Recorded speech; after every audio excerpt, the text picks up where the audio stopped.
With your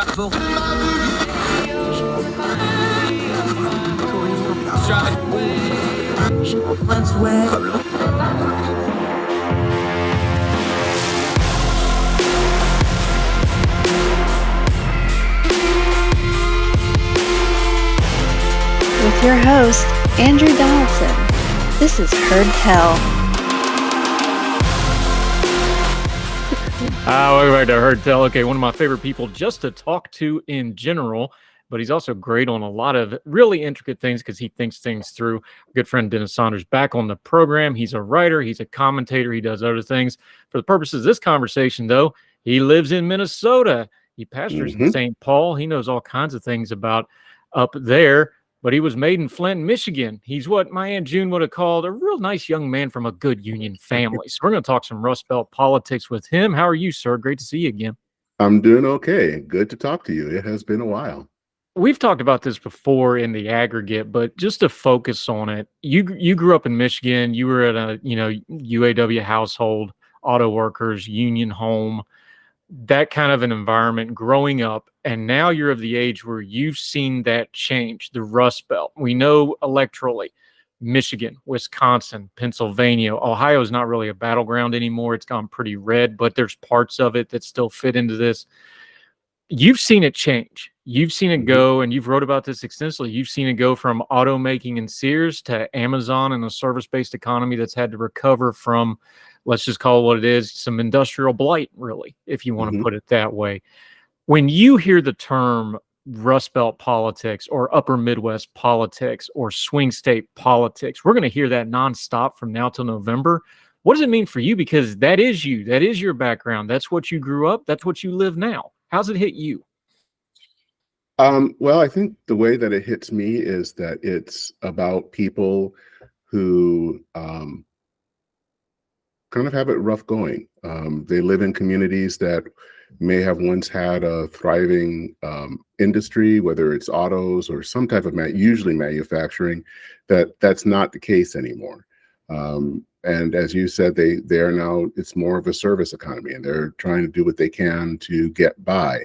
And I think they are looking for candidates that will listen to them. I think one of the big mistakes, if we go back in time to 2016 with Hillary Clinton, is that she really did not pay attention to those Rust Belt states. And I think it gave the impression that the Democrats just didn't care, which is why I think Donald Trump was able to win all of those states, because she just never invested in them. And really until maybe it was almost too late. I think Wisconsin, she didn't even visit at all. And I think these people who live in those states want someone that's just going to listen to them and not necessarily tell them to either get a job or to move someplace, or that it's your fault or something to that extent, but that you're listening and you're caring about them and trying to offer solutions that will help them. It's funny you bring it up that way because Hillary's campaign, she had the incident in West Virginia with the coal miners where she just said, we're going to put all the coal miners out of business. Well, that didn't, now to her credit, she showed up in the coal fields and took the brunt of that in person. So credit to that. But she wrote an entire chapter of her book on that, on just that one incident in the What Happened book, a whole chapter just on that. She's not the only one. Al Gore goes to West Virginia. The state flips for the first time in 100 years Democrat. Florida doesn't happen. Al Gore's president. Hillary to Wisconsin. You can go through history. There's lots and lots of examples. You could argue Trump in 2020 didn't shore up a couple places he should have, especially Georgia, where he just totally went to bed. And then in the runoffs, it made it even worse when he basically told people not to vote and they lost both Senate seats. That quote, the history is replete with that. So as you're watching these two campaigns, Trump's on his third campaign. Obviously, Kamala Harris is on her first national campaign other than her primary campaign. What do you look for to see whether, like, that listening to thing is kind of a ethereal thing? Well, we want to be listened to. Well, they can't actually do a whole lot about it. So what does that listening to for these campaigns really mean, do you think? I think what it's going to mean is, how are you going to make it more possible to really look at I think as someone, I think it's John Halpern in the Liberal Patriot Substack has said, really focus on things like place-based aid that will kind of deal with the rising inequality that you might see in those communities. I think, obviously it's going to have some policy things. Maybe that means focusing on some type of industrial policy. I don't think it has to be a super heavy-handed. I don't think it should be something heavy-handed, but it has to be some idea of how are we going to help revive these communities, helping them in some way of either through active retraining that people like Glenn Hubbard have suggested. It's basically, these are the type of policies. But I think, and because everyone's saying it these days, everything is based on vibes, which I really hate talking about, but it's there. People also have to feel that you care. Now, the interesting thing, I think, is that I would say this election season has been kind of split in two. I would say, and the turning point was the RNC, the Republican National Convention. I would say going up until that point, the advantage would have been Trump. That people felt that Trump had cared more. I don't think he does, but I think that was how people felt. I think that has changed after Joe Biden dropping out and Kamala Harris taking his place, that momentum has changed and that people feel a lot different about that. So I think the vibes obviously has something to do with that, but then once you have those vibes, then you have to also focus on the policies. And what are the policies that will make a difference? What are the policies that tell people that you're listening to them and that you care? I think Harris visiting the states that she has signaled that to a point. Whereas I think now Trump, after the RNC, is really kind of distracted and focusing on everything else but what's been going on in especially those Rust Belt states. Yeah, Dennis Saunders, you bring up a point that I think is interesting, whether it's, manufacturing jobs in the Midwest, upper Midwest, the Rust Belt, coal mining in West Virginia. My thing when we talk about things like this, I think the people are way ahead of the politicians and the news coverage on this. Yeah. They know manufacturing's not coming back the way it was. Youngstown Sheet and Tube employing 20,000 people, that's gone. That's not coming back. Yeah. Detroit and the cities surrounding it, like Flint, where you grew up, where just, every factory had 5,000 working people in it. That's gone.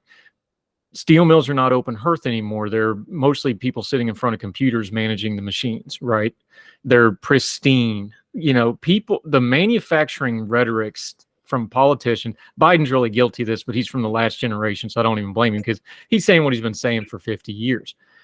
I think the manufacturing talking point of we're bringing back manufacturing, I think the people are smarter than the politicians of understanding is like, okay, bringing back manufacturing doesn't mean bringing back massive amounts of jobs. Now, obviously, a big manufacturing facility will have, and this is what really killed the auto industry. It wasn't just losing the GM plant. It wasn't losing Lordstown and Youngstown. It wasn't losing, Buick and Flint or whatever the Flint plant was.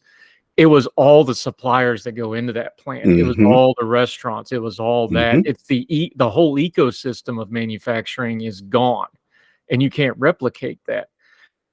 Do you feel that in the Rust Belt where you live, like Minnesota, Detroit, places like this? They know it's not going back to that. So does the rhetoric need to change when they say manufacturing jobs to more service-based jobs or more tech jobs or manufacturing jobs, but honest about them, like they're going to be 50 to 100 jobs, not 500 to 1,000 jobs?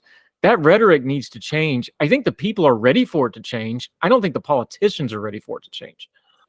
Well, yeah, and I think, like I said, I mentioned his name earlier, and I'll mention it again. As Glenn Hubbard, he was an economic advisor under George W. Bush. And I think he wrote an interesting book, I believe it was called The Wall and the Bridge. And he is someone that I think would be considered a traditional kind of quote unquote Reaganite. So he's not someone that's out here talking about that we're going to bring manufacturing back to what it used to be, or talking about tariffs or anything. But he does think that there are things that can be done in these communities, and there are things that have to be done. And he kind of goes back to things that happened, especially around the Civil War with Abraham Lincoln and land grant colleges and things to that extent. And I think that's really what needs to be done, is focusing on retraining, retooling. Maybe it's not going to be the manufacturing plant that has, as you said, thousands of people working on it, maybe hundreds, but it does mean trying to, make and create a populace that is ready for that, and to retool those places. It's easy to try to say that you're going to, bring back things to the way that they were, say, in 1974 or something, when we all know that's not going to happen. But I think the question that people in those in Rust Belt states are wanting to hear, or the answer that they want to hear is to their question of what next. Because I think for a lot of them, and a lot of what the politicians haven't been doing is really answering, either they haven't answered that question and just kind of ignored it, or they try to talk about trying to revive a past that isn't coming. But we have to provide an answer of some type. And the problem is that I think we've done a bad job, politicians have done a bad job in providing a good answer. And a good answer means coming up with some ideas of how to help these communities, and not just give them up for dead, not just tell people that they need to move to other places, but actually really finding out what is it that can be done, and how do we do something that's specific to those regions that can help them.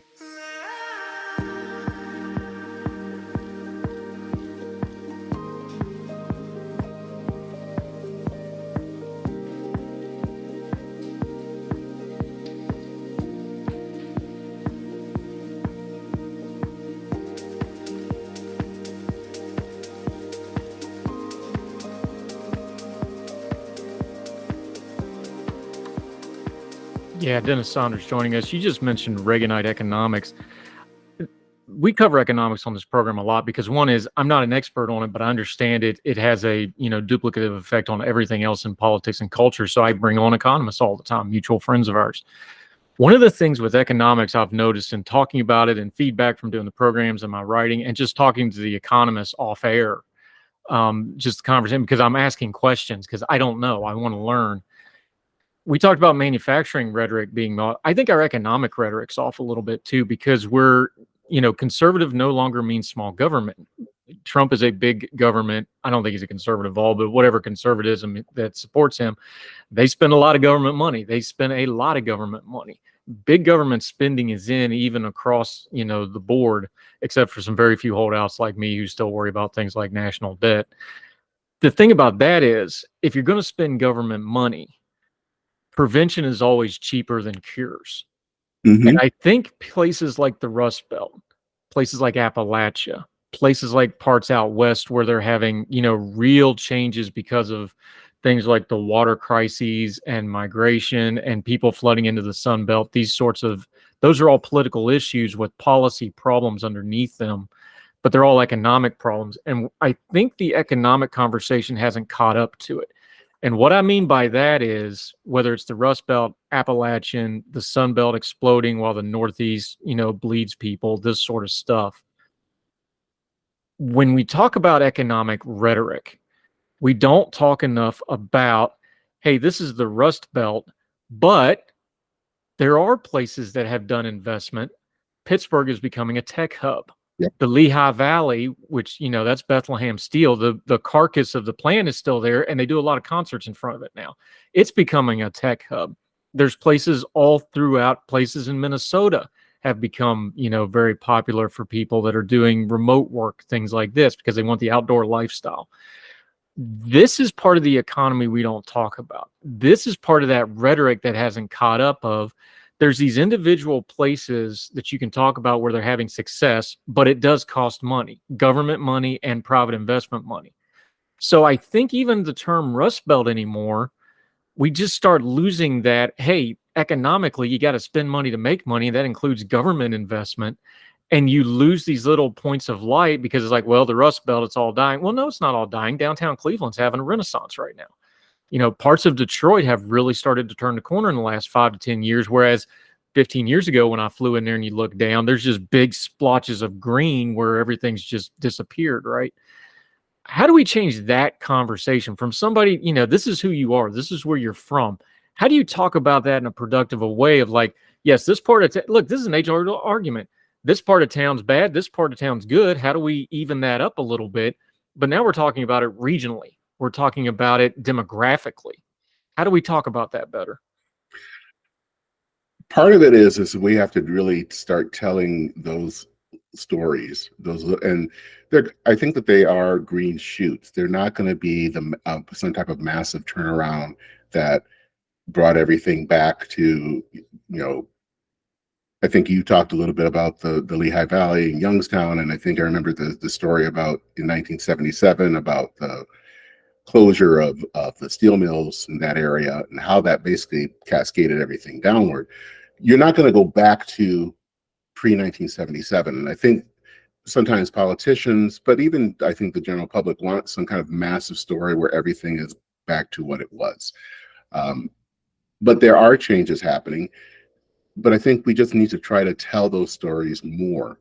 Going back to the book by Glenn Hubbard, is that he does do that. He tells stories about what's happening in Youngstown and other places where there are things that are happening. Even in Flint, the downtown, I mean, years ago, it was not a place you really wanted to go. And I think it has become more of a destination. Partially because they, you know, did things like they brought the farmers market downtown, where it had kind of been at the edge of downtown. They now have it right in the center. That has brought people into the city. There are other things like that happening, but it's. I think we just need more people telling those stories, and maybe telling them in. This is kind of where I think the media needs to be a part of it, is telling those stories in the media. Doing Substacks or something where they're talking about, here's what's happening in Youngstown, here's what's happened in Pittsburgh, because I think people need to hear those stories. And I think if people hear those stories, then that might get to both the government and private industry to say, well, we need to invest in these communities, or that maybe we need to invest in our community. And here's what, if you know they did this, maybe we can do that. Try this instead. But it's really, we need people telling those stories. And again, I think this is really one of those places where the media needs to do that. We're good at telling negative stories, but we also need to tell stories of hope in a way. Not necessarily stories that have all a happy ending, but stories of people trying new things and trying different things in these regions. Because I think we just don't know those stories and people need to hear them. Yeah, Dennis Saunders joining us. I like the idea of telling stories. Part of the problem here when you're talking about the Rust Belt politics that we're going to get beat over the head with for the next couple of months is I think one thing the news media and commentators, and I'm a talking head sometimes too, so you can blame me for this as well.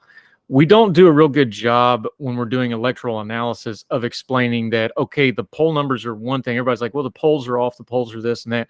Well, because the polls are reflective of an electorate, and to win an election, you have to have an electoral coalition. And we don't do a good job about talking about the electoral coalition. But one of the defining features of the upper Midwest, the Rust Belt, whatever term we're going to use, is that changing electorate coalition. That's why you have these swing states, because they go back and forth. That's why you can have people that, you know, you have a red state with a blue governor, or you have the opposite. You have a blue state with a red governor. The electoral coalitions are how you win elections. If we're looking at the numbers of what's going on right now in those swing states, Michigan, Wisconsin, they're getting close again, but underneath it, what's really happening on the numbers is Trump's not actually moving. Kamala Harris, Vice President Harris, she's put back together the Democratic coalition that had fractured over the last 2-3 months under Joe Biden, under the concerns, and then it completely fell apart after the debate. She's put that back together, and now we're back to basically an even race in these races. That's polling wise and electorally wise what has happened. I want to go back to your experience, though. You grew up under the old electoral coalition, union workers, that sort of thing, blue-collar Democrats. That's not the Democratic coalition in the upper Midwest anymore. It's not the blue-collar workers. A lot of them went Trump-wise. Talk about what the new electoral coalition is, because we talk about the polls and the culture war and the horse race, and we don't spend enough time about talking about what the actual coalition in a Minnesota, in a Milwaukee, in a Cleveland, in a, Detroit and Flint and these places in Michigan that are going to be contested. Not Detroit, but the outer parts of Detroit will be heavily contested. What's the new coalition for Democrats that Kamala Harris is trying to put together actually look like on the ground from somebody that's from the Midwest? I think what the coalition that she's trying to put together is looking somewhat, that I would not say exactly, like the Obama coalition of 2008. It's going to include, I would say, upscale white voters. It will include people of color. The one group that, I should also add kind of LGBTQ voters, but the one group that is going to be lacking, or at least could be lacking, would be working class voters. And that was actually an important part of the Obama coalition. And that actually made kind of a difference, and actually in some ways allowed him to win not once, but twice. And I think that is the concern going forward, is can she win enough working class voters? I'm not certain. Maybe, and because that coalition has been steadily moving towards the Republican column, and sometimes Democrats have not done a good job of saying that this is an important part of the coalition. In fact, sometimes they have said we don't need that cohort to win. So, I mean, I think that is a real concern, is can she actually get enough working class voters to vote, to pull the lever for the Democrats? I don't know. I think that personally, that might have been more the case with Pennsylvania Governor Josh Shapiro, because I think when he ran in 2022 in Pennsylvania, he was able to win in a state that I think tends to lean more Republican, and was able to win with more working class votes. With Tim Walz as her running mate, I'm not so sure. Maybe he can. I don't want to say it's impossible. There are some indications it could work. So I don't want to totally rule him out. I just don't know if that's I think a key important coalition, part of the coalition that she needs. Whether this pick was I don't know if this pick was the right one to help get that yet. I guess we'll see in the coming weeks and months.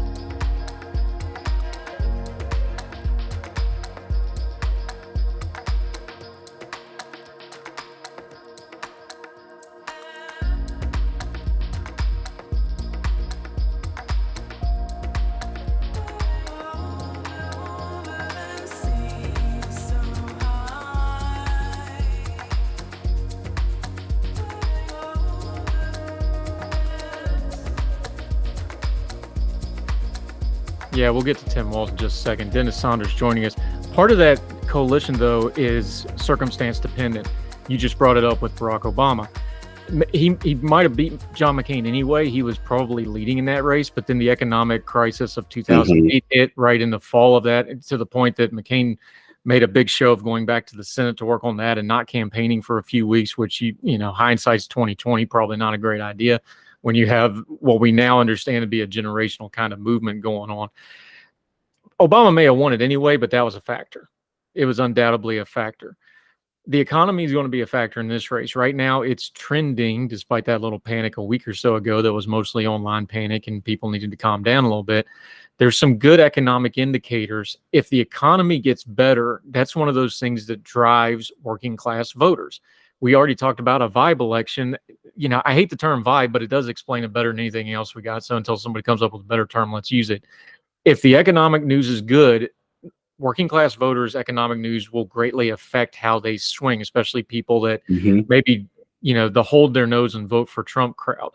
You know, that, you know, they like the cultural stuff, but maybe they don't like the personality, or they like, you know, they did well during his presidency and they don't, you know, whatever the case may be. Let's go to that side of it, though, because the circumstance is Kamala Harris is not running in a vacuum. She's running against Donald Trump. Just being not Donald Trump isn't going to get her over the hump to win this election, especially the way the Electoral College plays out.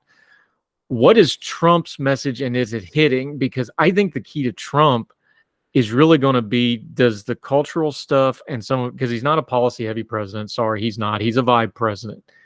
Is that going to override being in year 9 of people that are just frankly getting Trump fatigue and maybe they just want to do something different? How is that playing in places like the Midwest? Because I don't think the national media has caught the part of this where there's just a fatigue with Trump, even among Trump supporters. How much of the old playbook of they're socialists, they're da-da-da-da-da is going to override that? Or is it just going to be Trump fatigue going to drag this ticket down the couple of points they need for Kamala Harris to win? I think that's the story in the Midwest and in these swing states that's not being covered.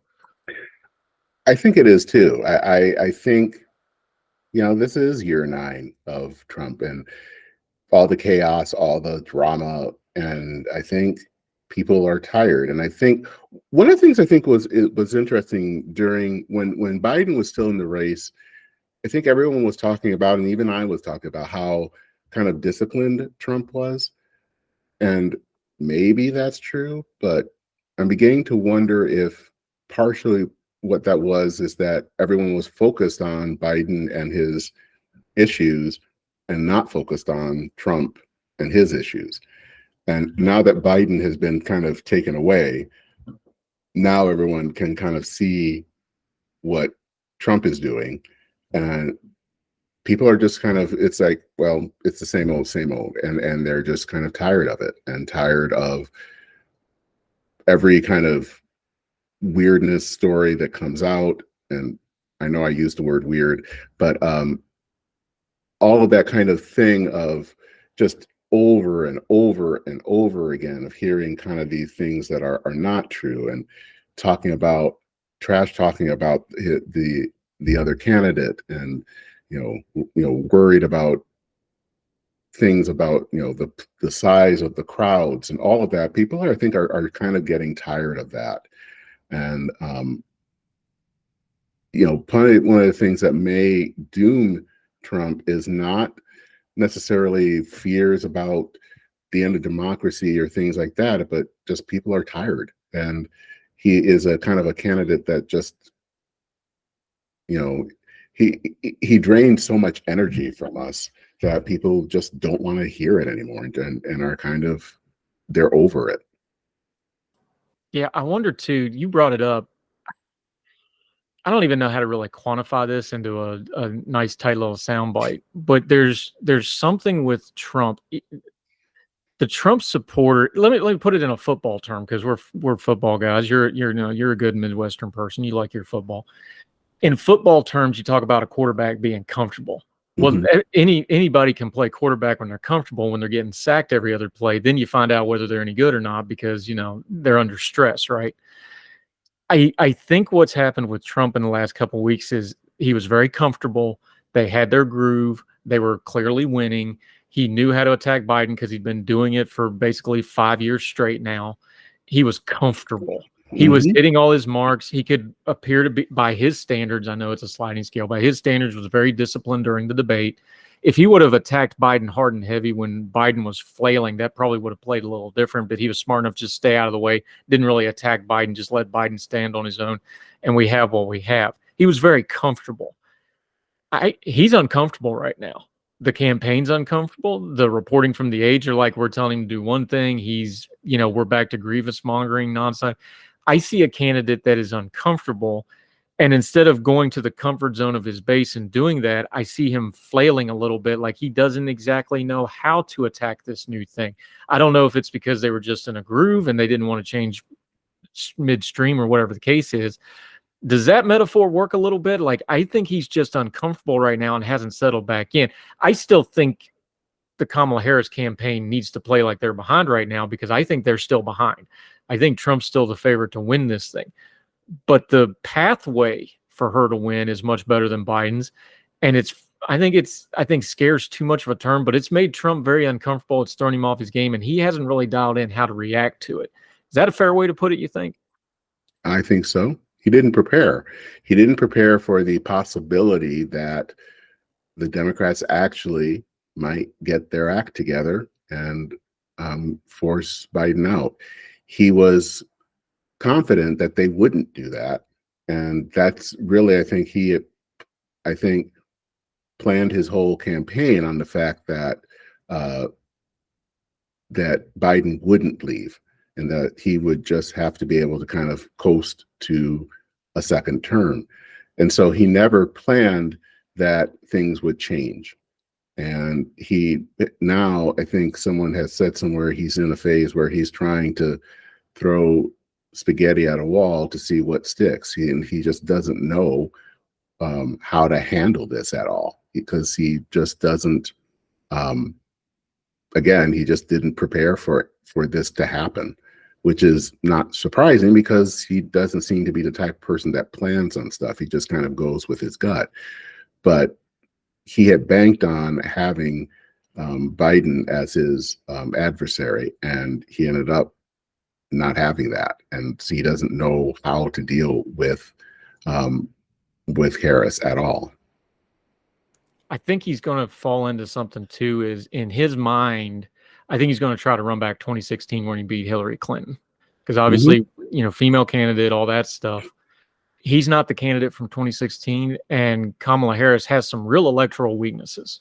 She has some real problems. Nobody's heard her speak yet. I know us political folks have. The country hasn't heard her talk yet.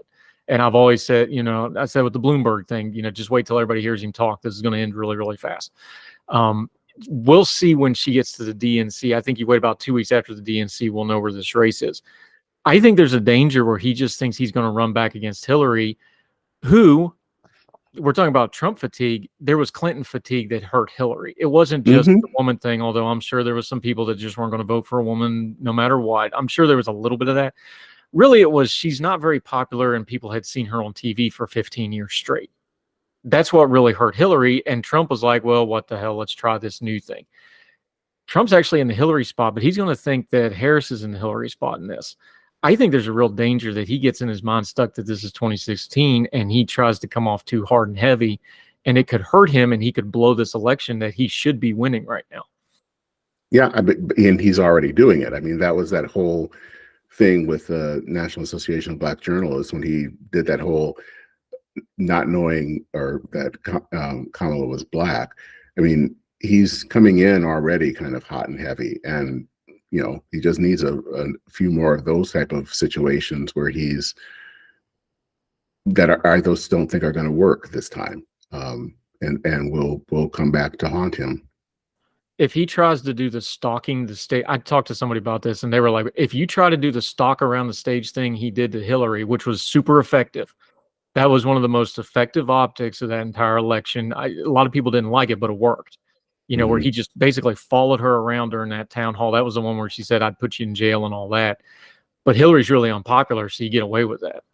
If he tries to do that, and he's not the same candidate and he doesn't have the same energy now, if he tries to do that with Harris, and I don't know what the formats are, I'm really curious how these debates play out, because I don't know how he's going to respond to Kamala Harris. And I don't know how the general populace, not the diehards, not the base, how they're going to respond to how he attacks her. I think it's going to hit really differently. Yeah, and I think the other thing you need to watch out is how will Kamala respond? Because I think going back to 2016, I don't think Hillary responded well to Trump. And the way that she responded was kind of in this "I'm better than you, I can, I'm smarter than you" kind of attitude. I think Kamala is different. She will not take any kind of gruff, and she will respond. I mean, I remember the vice presidential debate with Mike Pence. There's that kind of certain attitude that she can kind of muster up, where that she tries to kind of put someone in their place, that I think that, if Trump is not careful, she will do that. And that will be the memorable moment. That will be the "you should be in jail" moment of those debates, if they happen.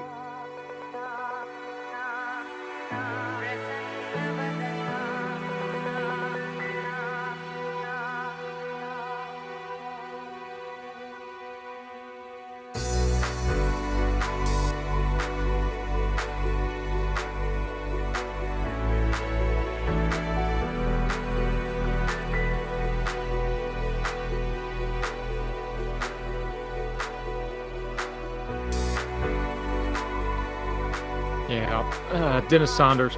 Let's talk real quick about Tim Walz. He is your governor. There's been some talk about. Let me preface this a little bit with, I think the VP selection can help. I think it can just not hurt. I don't think it makes a lick of electoral difference whatsoever as far as the actual votes of the VP. However, there's been talk about Tim Walz. He's your governor. You live there. There's been 2 points from his governorship that have really kind of gotten some traction among the Trump base, and that the Walz and Harris campaign have pushed back against. So I want to ask him about both of you because you were involved in both of them. Let's start with the George Floyd stuff. And for people that don't know, you can go back and listen. We talked about this when it happened. You walked those streets, you pastored in those communities. You were down there where the violence and the burning and all that happened. You're there. That's your community.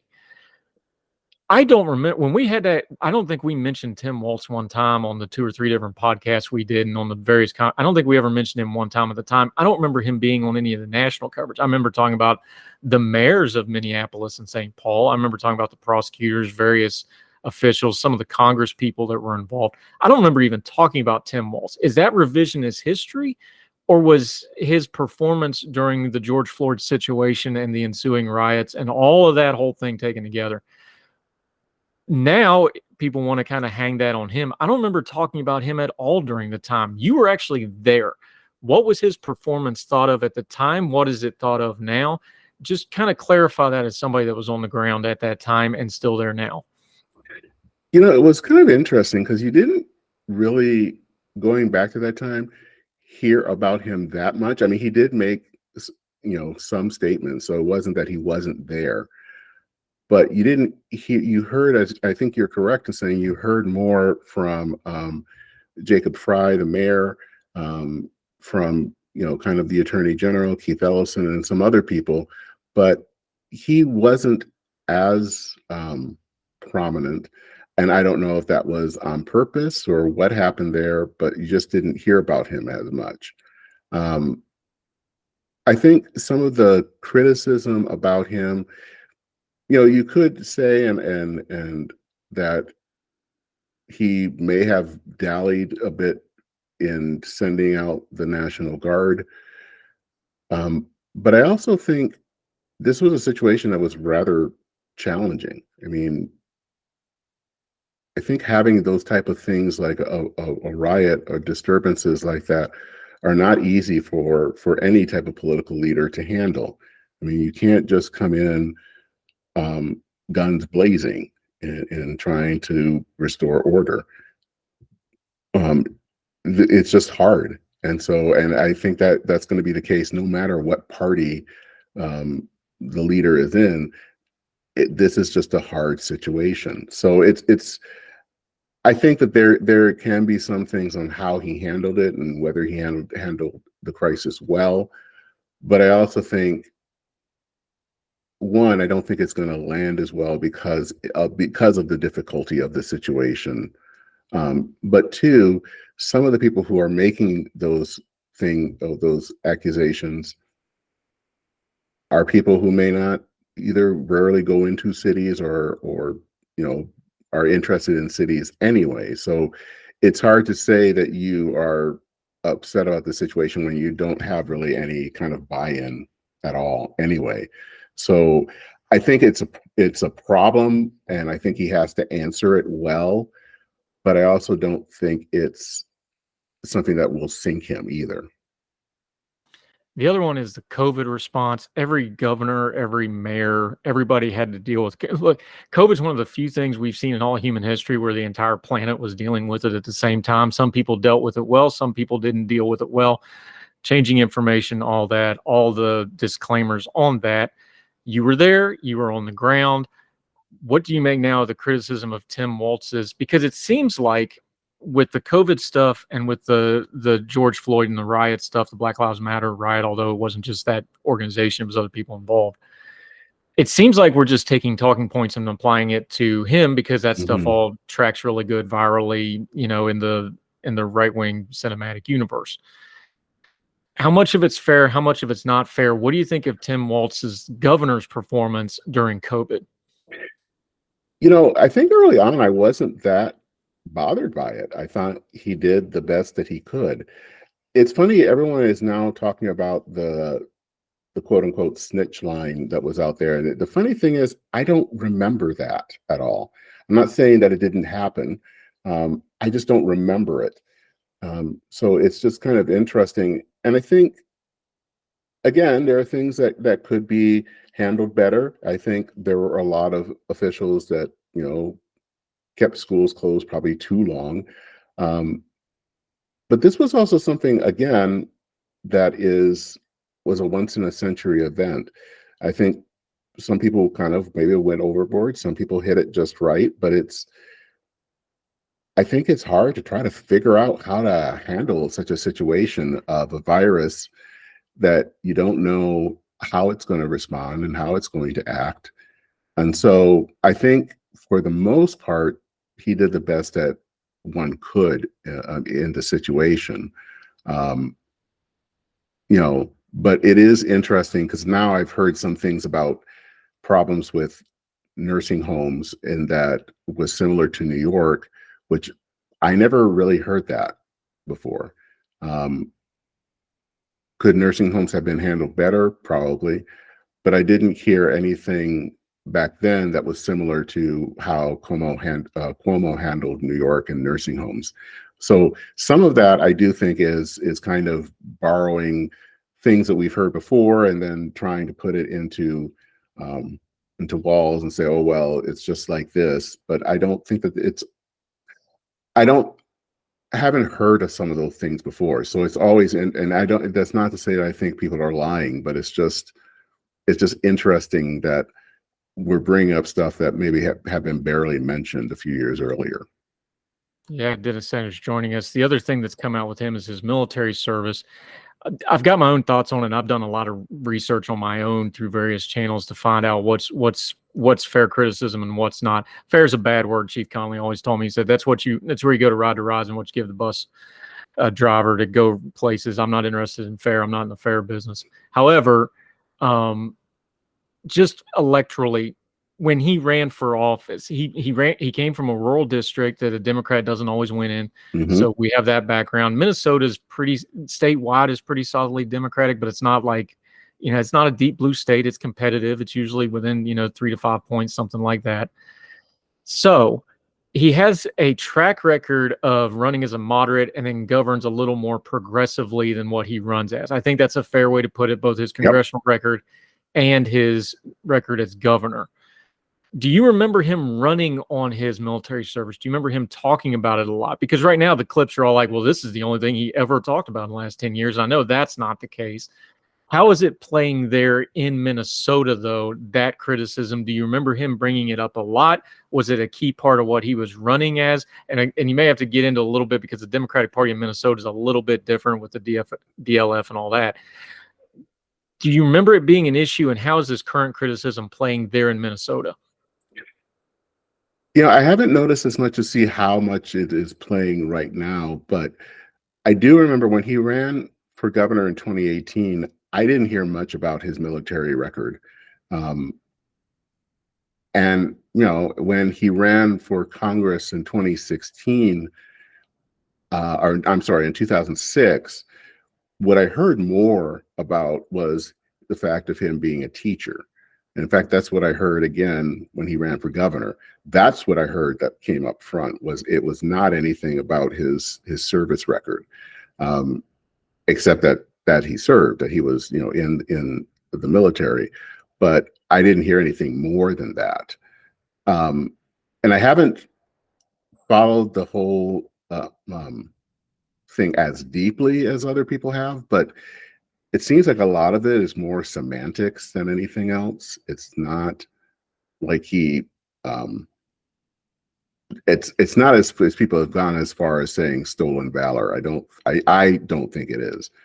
But as I said before, when he ran both for the House and then later for governor, his talk about his military service was never the central focus of his campaign. In fact, the central focus that I would usually hear is about his role as a teacher.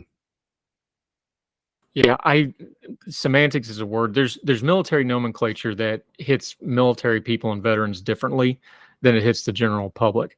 So when you're talking about, the process, the retirement process is not simple. That takes a while. So arguing over the semantics of, when did you know, why did you retire, whatever, I don't think this rises to stolen valor. I have found there's places where he's exaggerated a little bit.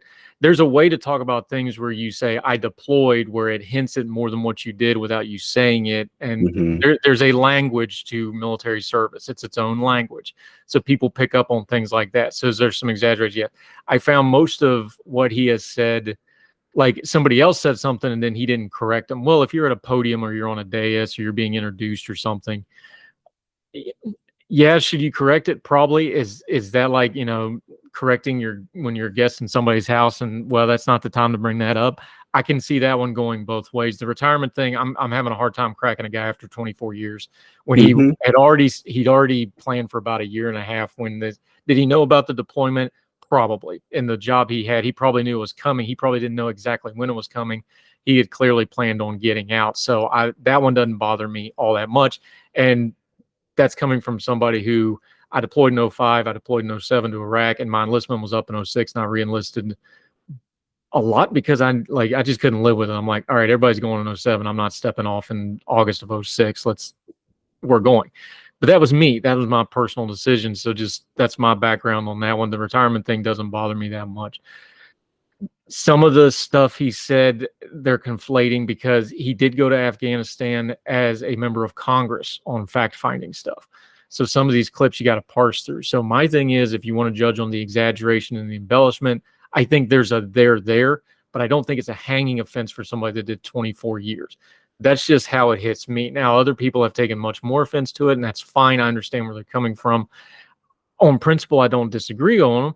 But then I've got Trump and Vance, who was pumping up Majewski in Ohio, who was lying about everything. Yeah. The dude was throwing bags and got busted down to E2 when he got put out for misbehavior. Like I think politicizing veteran stuff on the front of it, unless it's something really egregious, is something that I'm starting to find really icky as a veteran. And I think the folks on the right who are really attacking him on this are overreaching a little bit. And I don't think it's going to work because the general public doesn't understand this nomenclature. And it's just I think it's going to fall a little flat. I think there's a legit criticism there. I don't think it's a hanging offense. That's how it landed with me. Yeah, I mean, that's how it's kind of landing with me as well, because it feels like a lot of this is kind of talking about different nomenclature. And again, I'm not as familiar, obviously, since I've never been in the military, but it feels to me like this is stuff that's more kind of centered on military terms. And so it's not as clear cut as you were talking about with Majewski in Ohio, where it's pretty clear that was a stolen valor thing. But this is not clear. And it seems like it's more parsing on little things than it is. And I think they're trying to build it up to be this stolen valor thing, but it's not. I don't think it's going to be a big. It's not going to factor in in the way that people think it will be. No, I don't think it's changing any votes.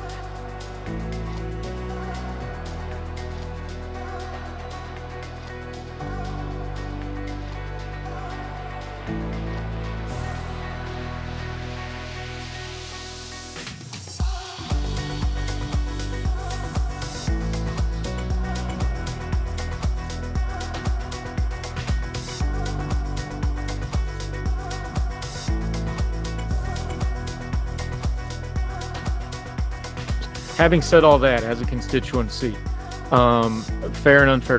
What is some fair and unfair criticism of Tim Walz as you've seen? We've covered some of the unfair ones already, though. What's some fair criticisms of his governorship that would apply? Because look, if vice president may not vote, but they are a heartbeat away from the presidency. God forbid anything happens to Kamala Harris if she's president, he would be president. So he has executive experience as a governor, which traditionally is something that you can, scale up to the presidency. What's some legitimate criticisms or things that you would like to see him change or clean up if he was president, or you would be worried about if he became president? Well, I think one of the fair criticisms is and I think one of the reasons he was picked is because I think he codes as moderate, and his kind of everyman persona that he has, which I think is actually real. I don't think that's a put on or anything. It is real, but he is far more progressive than people might assume, and the question to me is, how does he talk about that? And how does he reach out to people who may not necessarily vote for Democrats, and to try to reach out and hopefully expand the vote? I don't know. Sometimes the way that he talks, like I said, he codes one way, but then when he is at the rallies and everything, it comes out much more progressive, and it obviously excites that base. Is it going to excite of someone in Toma, Wisconsin? I don't know.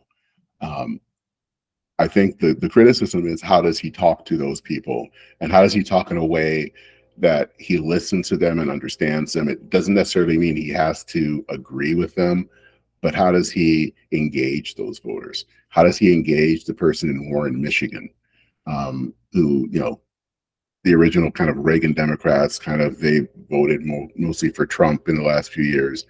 How do you engage those people? Because it's one thing to kind of look the part, but it is also then, how do you kind of be that person that can stand up for the everyman? What you're really talking about, Dennis Saunders joining us, is something that my progressive friends have been looking for the better part, but since Reagan, frankly. They're looking for that plain-spoken, everyman rural unicorn that's going to Trojan horse the progressive ideas into the mainstream. They've been looking for that since Reagan. They're open about this. I don't blame them. That's what they've been wanting. And I have told them, I was like, well, you need to do what the populist right does. You got to tell it in all shucks, not in revolutionary fist up stuff. Yeah. That's how you do it. And that's what Walz is. I don't know if Walz is going to be that, but I think progressive folks are going to talk themselves into that's what he is. Is that a fair way to lay it out? I think so. I think he is kind of that. But by the way, I mean politically, I don't mean he's faking it, because I don't think he's faking it. I'm just saying they're going to project that onto him, and I think that's where that's kind of going to go. I think in some ways what they're looking for is the reincarnation of Harry S. Truman. But the question is, will that really work? I don't know. It could. I think he, again, because of his background, because he is, he didn't go to Yale or kind of the East Coast universities. He was a teacher. As far as we know, he and his wife never really owned like stocks or anything in the way that a lot of congressmen and senators did or do. That might work. I think, again, the key is, will his kind of progressive policies, can he talk about those in a language of the common man and not in a condescending tone? That's going to be the question, is, can he do that? Again, I don't know. Sometimes I think that might work, but I'm not certain.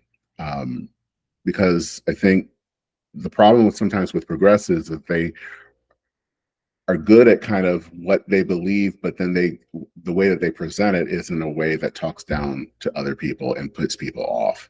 And they have to learn of how do they talk about these progressive issues in a way that is appealing to especially working class folk. And I don't think they've done a great job of doing that. See, there's that union household upbringing creeping back in, because that's exactly, union membership's down under 10% in this country, Yep. and that's exactly where it went. A lot of that sort of stuff. Dennis Saunders. Okay, one more thing on this, and we'll let you go though. But the obvious counterpoint to Tim Walz is going to be JD Vance. I'm not going to waste everybody's time on my JD Vance hot take because that's well documented at this point. However, I'm very much looking forward to this debate because it is a contrast of styles. It's a contrast. You just mentioned it. Walz is not only we talked about the military stuff. He'd be the first NCO. All other military members of high office have been officers. Mm-hmm. Some of them started as NCOs and bumped up, but he'd be the real honest non-officer ever. He's the first one since Jimmy Carter that's not have a background in the law. Lawyers have taken over everything. So that's a very interesting piece of this too. JD Vance he came from Middletown, Ohio, which is an hour north of Cincinnati and nowhere near Appalachia. Sorry, I got to get the one in. He is one of those law guys. He went and got that Ivy League law degree that he never practiced with, but used it to go be a venture capitalist and write his putrid book and so on and so forth. This is going to be a contrast of styles. We already talked about it a little bit with Harris and Trump. I think Walz just has to laugh and all shucks it and let JD Vance be JD Vance, and he's probably going to win it regardless. If he brought out a policy about, a purple elephant in every pot, he'd probably still win it on style points. But Walz is going to have to control himself. Do you see things in his background with coming from that rural area that's a little bit more purple, reddish leaning that he managed to win a couple congressional terms from? His time as a governor, the things you've seen in the campaign trail. What Walz are we going to see in the debate against JD Vance, who he obviously doesn't like very much? JD Vance isn't going to like him at all. It's going to be a contrasting styles from two guys that have on paper similar backgrounds, but took two very different career paths. And now they meet again. I like those kind of story arcs because if you're writing a movie, that's how you get a protagonist, antagonist. That's a classic story, right? Mm-hmm. And they're going to meet. What are we going to see, and what in Walz's background do you think you'll see from him? Walz is going to really lean heavy into his common man, all shucks background, but with an aggressive tone. Basically, he'll meet Vance's aggressive tone for tone. And I know we have some somewhat different views on Vance. Not that I necessarily like him, but I think sometimes he has some important things to say. But I also think he's been very, very, very, very careless in how he's talked about things over the years. That is coming back to haunt him. Which is the case when you decide to be an edgelord. Somehow that's going to bite you at some point.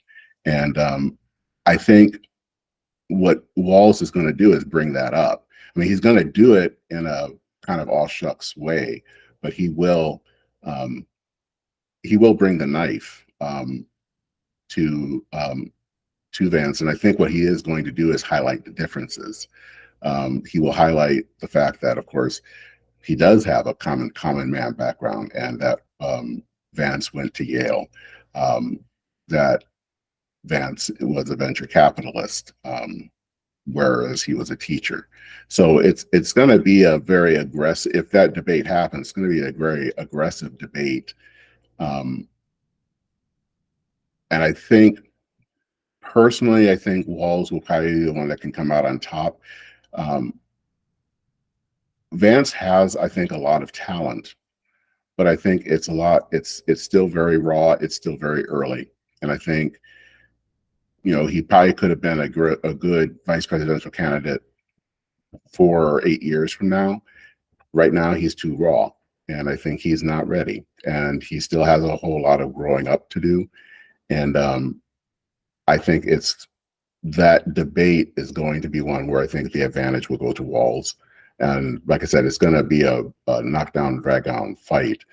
But the advantage will be that Walz can use his everyman. I don't want to say shtick because it's not a shtick, but his persona to that advantage. Though I would say, please, please, please, please do not stay away from any couch jokes, because that's just kind of. Yeah, I think that was very incredibly cringy when he did that in Philadelphia. So just don't do that anymore. I think that was a flare just to let people know that he's aware of it. Mm-hmm. I hope he stays away from that. But I think the one thing about it, look, my bias against JD Vance, I'm upfront about it. So you were gentle in saying that we disagree on him. The man was drowning. I'd throw him a center block, but I'm kidding. I don't want him dead, but just injured. Walz can do charming. Vance, every time Vance tries to do charming, it comes off weird. I hate to see. I did it again. I don't want to use that term. He has that edgelord tech bro thing. Yep. Where the harder he tries to be, Trump does this too. But Trump is such a personality, he gets away with it. The thing with Vance is he's got that tech lord oligarch thing where the more he tries to be charming, the worse it is. Mm-hmm. He can be himself, and he does have personality and charisma, and he's very, very smart. His brain is functionally smart. His decision making is bad, and his people skills are off. And it's because he's boxed himself in with all the MAGA stuff. He doesn't know how to get back out of it because his background is not in that. He came up against Trump. He came up speaking out against populism. So now he's boxed himself in. The more charming he tries to be forcefully, it comes off forced and it doesn't seem. Walz can do charming naturally. I think that's the difference. Now, that doesn't mean Vance can't wipe the floor with him on certain points, because I think Vance is really smart. And Walz, he's not been on this national stage. We're going to have to see how it plays. But that's just kind of how I feel about it. I think there's a trap here for JD Vance. And I'm not sure JD Vance has looked in the mirror and been honest with himself about what he's walking himself into. No, he has not. I think it's going to be. I think that's why I say I think it's going to be the advantage to Walz, because I think Walz, I think knows who he is, what he's about. Vance is still trying to figure that out. And in some ways that's not surprising, but in some ways he's carrying all of the baggage that Trump and MAGA brings. And the thing is that as much as there are concerns about Walz and his record, and maybe all the kind of the foolishness or things on the left, it pales in comparison to all of the stuff on Trump and MAGA. And he's just not going to be able to try to kind of brush that off. And I think Walz will hit him hard with that. And he just won't be able to run away from it. Yeah. Dennis Saunders, I love these conversations. Time flies by when we're talking, because you're just so in depth with stuff. You got so much in that big brain of yours. You got multiple podcasts, you got Substacks, you got writing going on. You got a lot going on. You hear some of it advertised right here on Hertel. We're happy to do that for you. Let folks know where they can keep up with you and follow you until we get you back on again, which is going to be soon, because I love talking to you, my friend. Okay. Well, people can follow my podcast, which is called Church in Maine. And this is a podcast where I kind of do the intersections of faith, politics, and culture. And you can follow along by going to churchinmaine, all one word, .org. And then you can also follow along on my Substack on Church in Maine, where I write articles that are kind of related to that issue. And it's churchinmaine.substack.com. And I'm on Twitter, and you can follow me at Denmin, or DENMINN.